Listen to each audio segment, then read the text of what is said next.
Xbox is trash, PlayStation is dying, Game Pass is a complete failure. And all of this could have been avoided if you just chose to be a PC gamer instead of buying a 500 I'm sorry. I mean 750 Concord taxed console that is going to become irrelevant in the next 2 years and no longer get any support for new games. I mean, you had a choice and you chose poorly.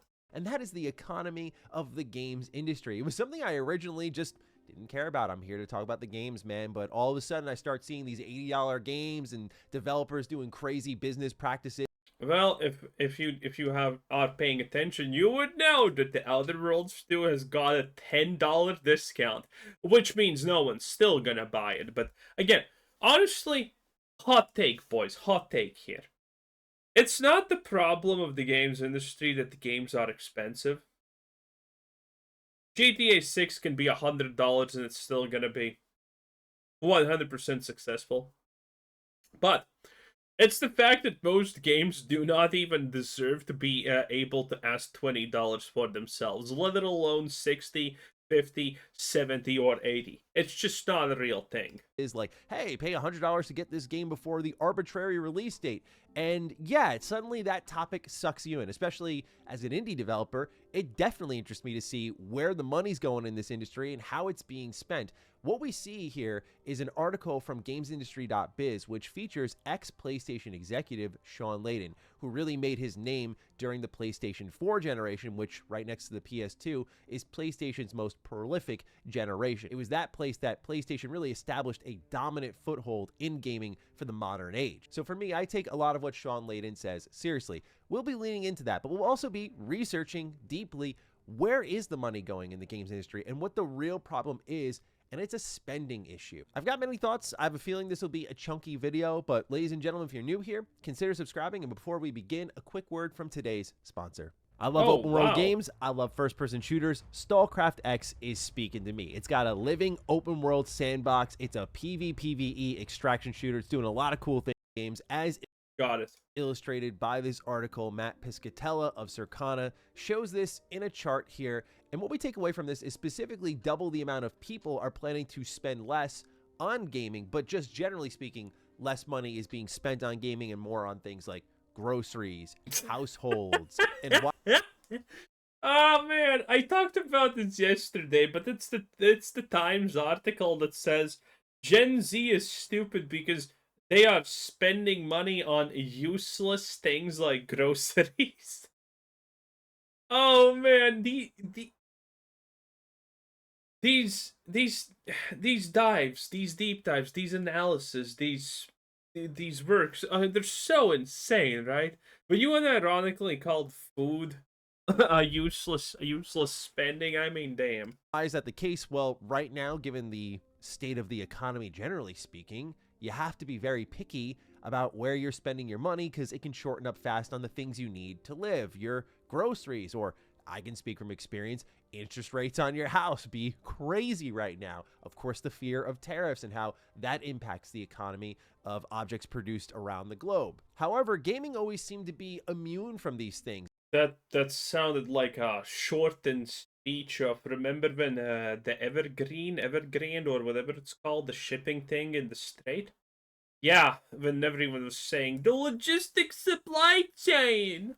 That's kind of a shortened speech version of that. Very cool. And that was a claim made back in 2008 where they said gaming was recession proof because despite us entering a bit of a recession, gaming still continued to grow. And while people look at data and charts for this stuff, I do feel as a gamer, there is more of a tangible argument to be made based on just what we were getting during that period of time.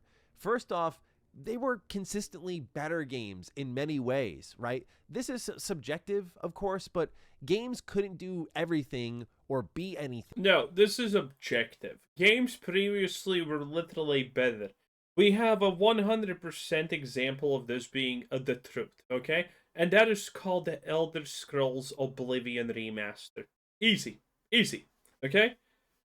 It outperformed everything Bethesda has done in the last 20 years by a landslide, People played it, a lot of people played it, and everyone loved it. It was buggy and people still didn't give a shit. Well, the bugs are not excusable, honestly, but people did not care that much because the game was good. People did not complain about anything too much in that game because it was good.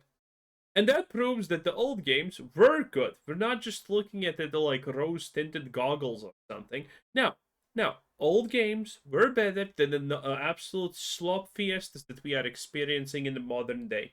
Thing back then because it was either a technical or a budgetary limit. Now the market is huge, technology is more powerful than ever, and developers are commanding budgets larger than ever. And back on the 360 and PS3, you just had to pick a type of game you had to be, and it's not like nowadays where you could look at a game like Crimson Desert and you could be 15 different things at once, and that is your whole marketing pitch. Now, while it wasn't necessarily planned this way, I've become a believer that the guardrails established from older generations were actually a positive thing for game development. And now it's become a matter of self-restraint, which that varies from person to person. Not I'm not sure what kind of guardrails are we talking about here, honestly. everyone has it. The limitations of the technology on, say, the 360 or the PS3 forced innovation. You had to think creatively to achieve your larger vision. Budgets were smaller, both due to the market, but also what was even possible at the time, and also the economy, what people were being paid at the time, what they needed to live at the time. Layden himself even mentions how if the story, environment, and characters are right, that photorealism doesn't matter. And I think when you look at the top selling True. I have been saying this for such a long time at this point. We do not need 3D facial scanning garbage that costs probably 10 million. And then you need to redo it for another 5 million. And someone said, "Well, you actually don't have. You don't actually have to. It's not that expensive." Yes, it is. You need to get the people. You need to get actors. You need to get coaching. You need to hire professionals that can use this equipment. You can need to hire professionals that need to edit all of that garbage. You need to you need to rent out a place that has a set, or maybe just rent out a place that you can make a set in, because believe it or not, gaming companies don't actually come with, Hollywood studios where they have the space and equipment and all of that to actually do it properly.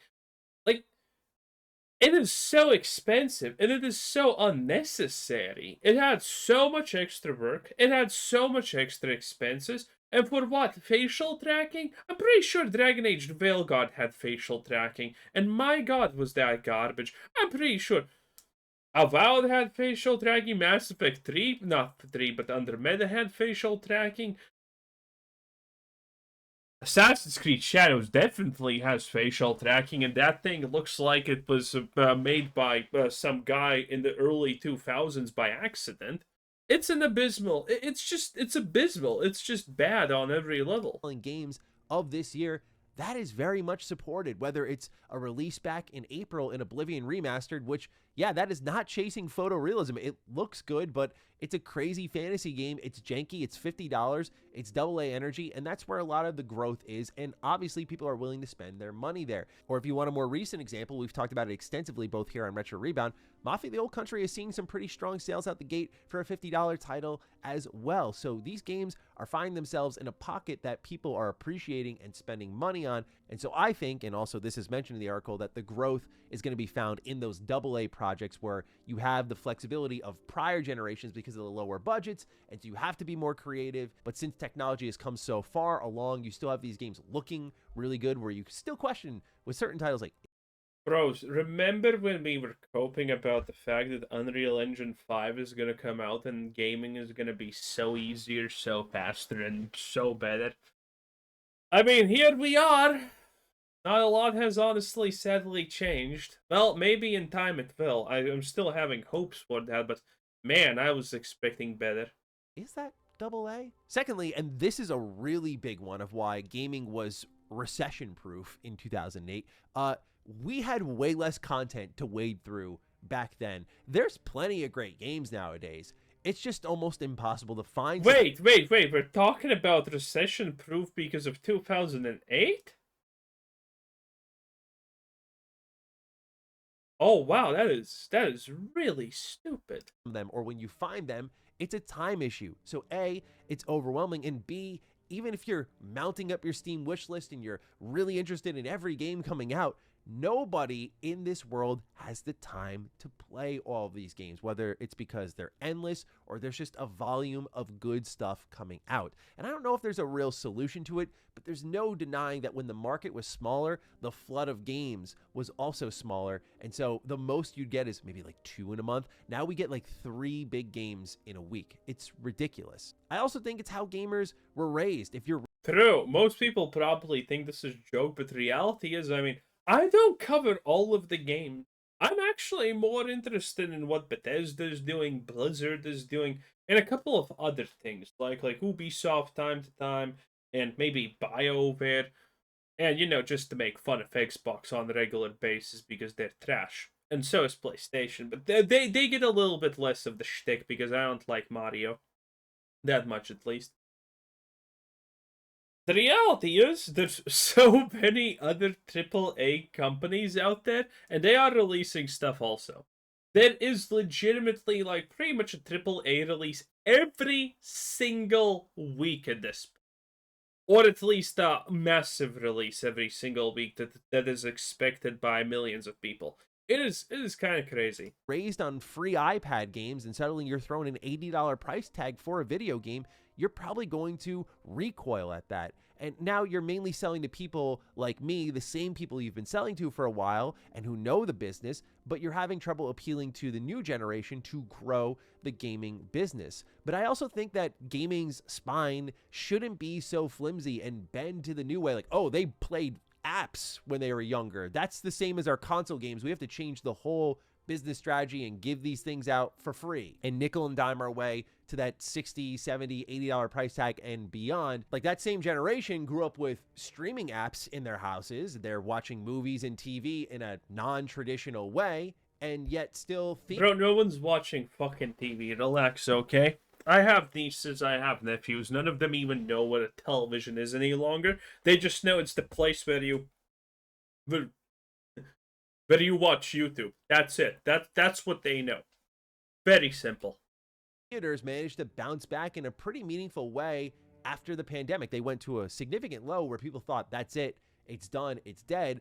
And while it's not back to exactly where it was, it did crawl dramatically out of a hole that I don't think people talk enough about, where theaters are still very much relevant to the point where even big streaming successes like, say, the recently released K-pop Demon Hunters, which I just watched last night, by the way, pretty good stuff, not gonna lie. I really like that song Golden, really good. But anyway, this stuff becomes so big, it goes to the theater and it becomes an event, an experience. It's very It's K-pop. There's literally probably 100 million people in the world minimum who have made their whole damn personalities about K-pop. This K-pop's a little bit different, okay? The fans of K-pop are distinctively different from the fans of anything else. They will go because, like, being a K-pop fan is kind of like going to these things. It's just different. This is normal. You would never expect something like this, I don't know, from Diablo fans or things like that. Sure, there would be people that go, but for K-pop people, this is a big deal. This is a big deal. Like a really big deal. This is like one of the things that they waited for.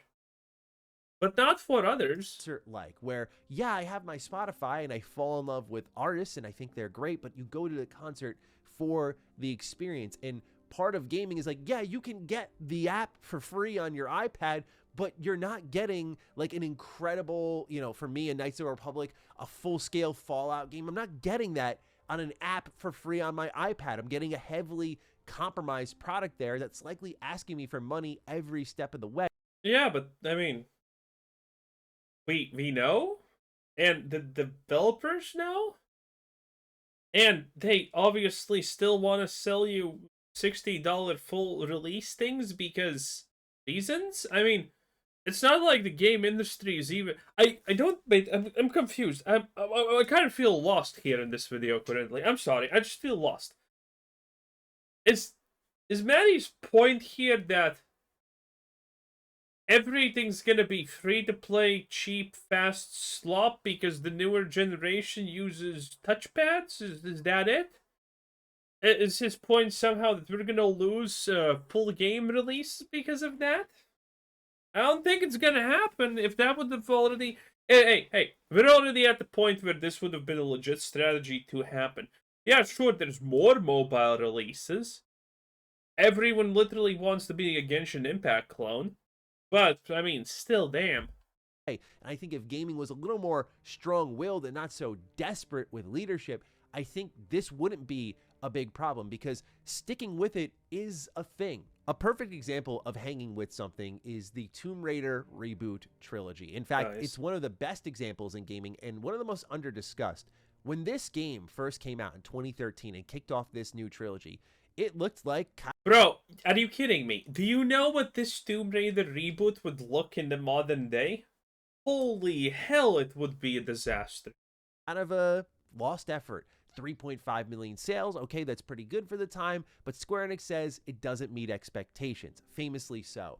This goes on to sell 14.5 million units and makes it the best-selling entry in the franchise over time.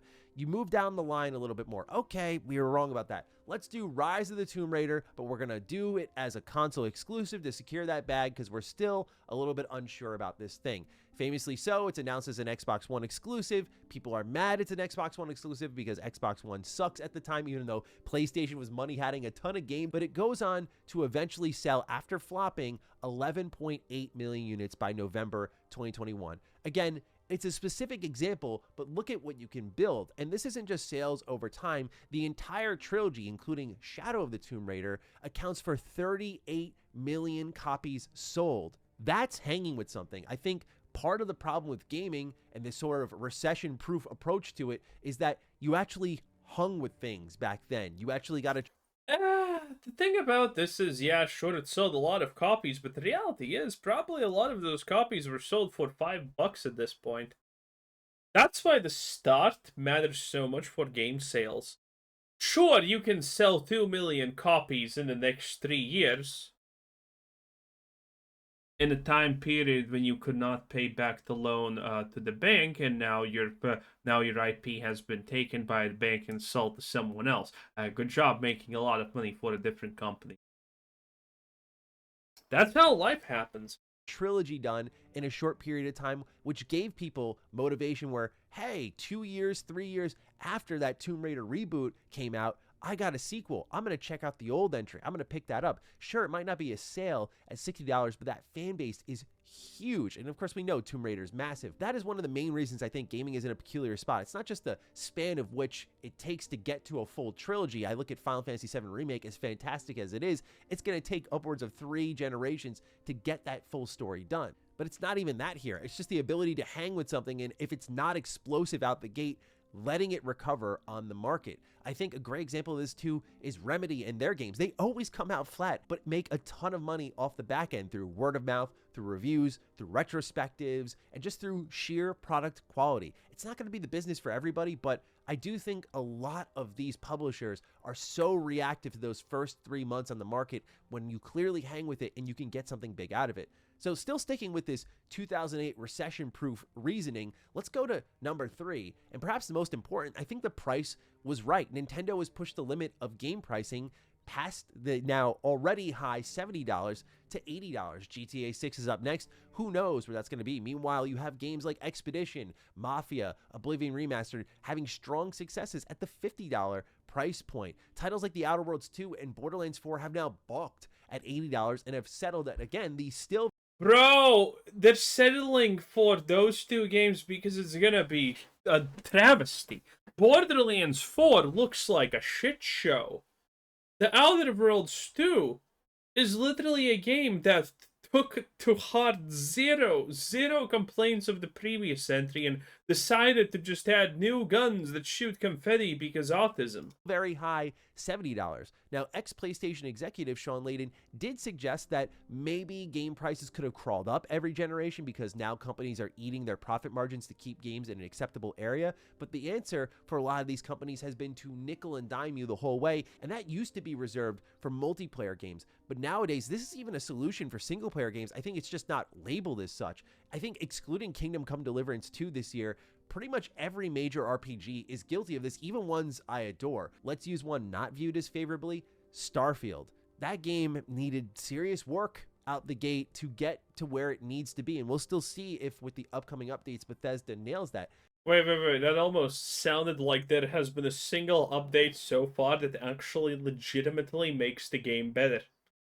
There is a chance that Starfield is put on ice after the last expansion, and the last expansion in itself, most likely, has been already reduced to a former shadow of what it once was planned because of the absolute disaster Shattered Space was their first expansion. Listen, Starfield has no future. It's never getting fixed. Starfield is not going to have a No Man's Sky glow up. But even a positive example, Cyberpunk 2077 kind of kicked down the door in a lot of ways on what these single player games can do. And it's basically a live product at this point where it's never safe to start a new playthrough because there's usually new content on the way. So you get these unfinished games that get patched, and then people who wait years play it and love it. And there are people who played it at launch that are very jaded by it. That, or you have these games that are coming out at like $70, but hey, if you pay $90, $100 even, which is where The Outer Worlds 2 was at one point, you get early access. Like, this is our release date, but this is how early you're going to get it. When these prices are out of control, companies are taking the safe route, which again goes back to the price is right. When the price was right, we were willing as consumers to take more chances. Now the price isn't right, so we want a safer bet. Companies know that. They want a safer bet. Why do you I don't know if this even is a price thing. I think this is just a general trust thing, honestly. Now we can't trust these games, and that's pretty much all the story. Anyway, that was Mr. Matty Plays. 10 out of 10. Bye.